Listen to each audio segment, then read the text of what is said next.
Royal String Quartet has just recorded the 6 concertante quartets of Chevalier de Saint-Georges. We are thrilled to introduce you to this composer that many people still don't know well. For us, it has been an incredible journey of learning and rediscovering this wonderful music. We became enamored with the life of Chevalier de Saint-Georges. The man was a little bit of a genius, to say the least. He was a champion fencer, a boxer, a virtuoso violinist, a composer, and a man of color living in pre-revolutionary France.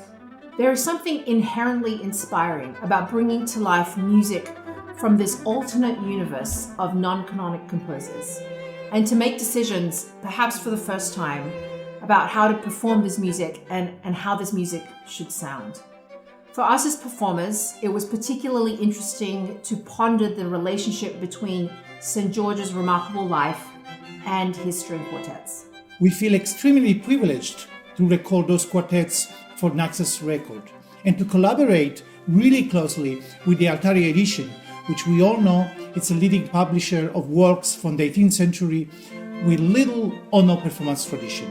Arteria Editions is a specialist publishing house that works in the late 18th and early 19th century. So we published the works of contemporaries of Haydn, Mozart and Beethoven. In music, hearing is believing, and it's all very well to see footnotes and music texts that refer to some of these historical figures, but being able to present their music again to performers and to the public through live performances and recordings makes this music live again and gives us a far better understanding of the immense richness of the musical scene in the late 18th and early 19th centuries.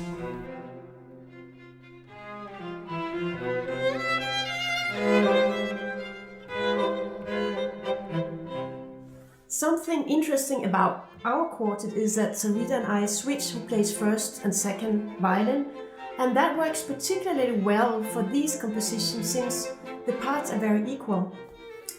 Saint-Georges was known as one of the earliest composers of the symphony concertante, and in particular he composed a lot of concerti for 2 solo violins.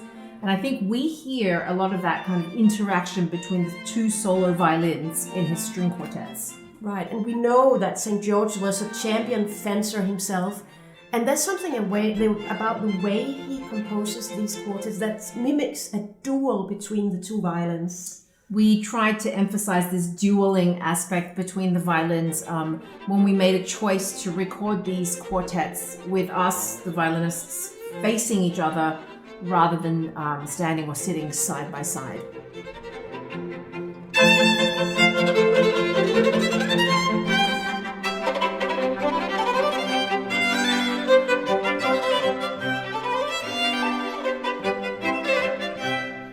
Saint-Georges was primarily a composer of violin concerti in which he was the featured soloist. But in his string quartets, you don't get a sense that the violin parts are a vehicle for a solo virtuoso violinist. And in fact, the violin parts are very appropriate for the chamber music genre.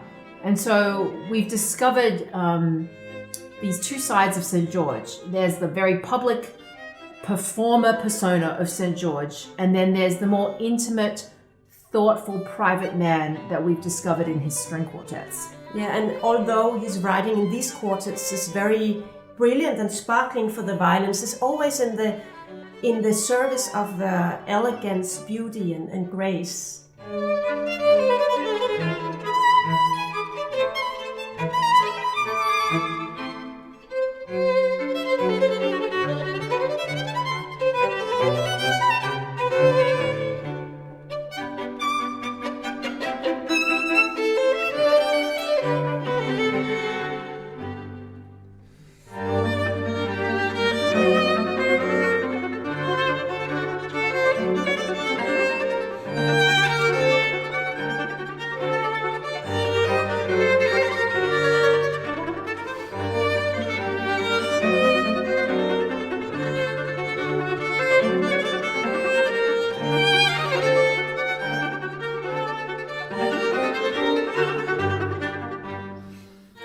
Saint-Georges had 2 sides to his career as a performer. The public figure led the orchestra and performed concertos and appeared in performances of his symphonies concertante. The private side, or perhaps the more intimate side of Saint-Georges' career, was as a chamber musician. And so I think these string quartets would have been performed with him involved in them. They would have been performed in the houses of the nobility, and as one of the few musicians who was accepted and invited into the circle of Marie Antoinette, some of these performances could even have taken place in her private chambers. So the music is intimate, sensitive, intelligent, and not showy and large in scale as his works are for the public.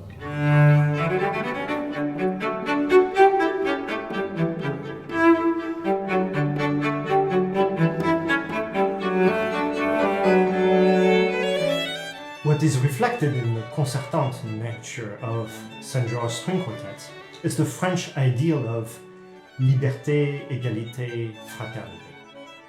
Particularly notable is the cello's role in sharing the melodic material with virtuosity not seen in string quartets of the period. The part writing in the quartets is simple and transparent, yet Saint-Georges varies the texture and timbre by allowing each of the four instruments to share melodic material.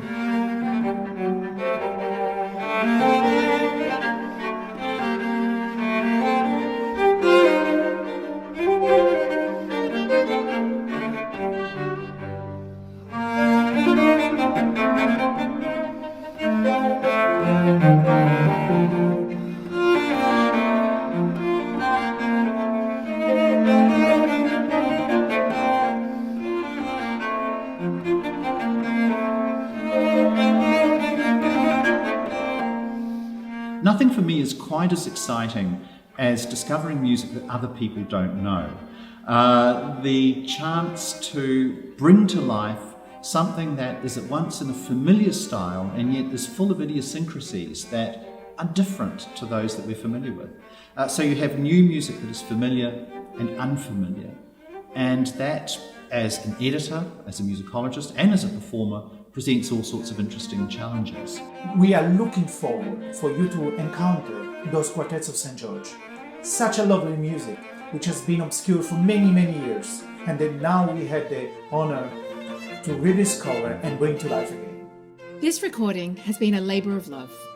It has been liberating and energizing to provide a fresh, unfettered interpretation of St. George's Concertante quartets. It is our sincere hope that you enjoy this recording just as much as we have enjoyed making it.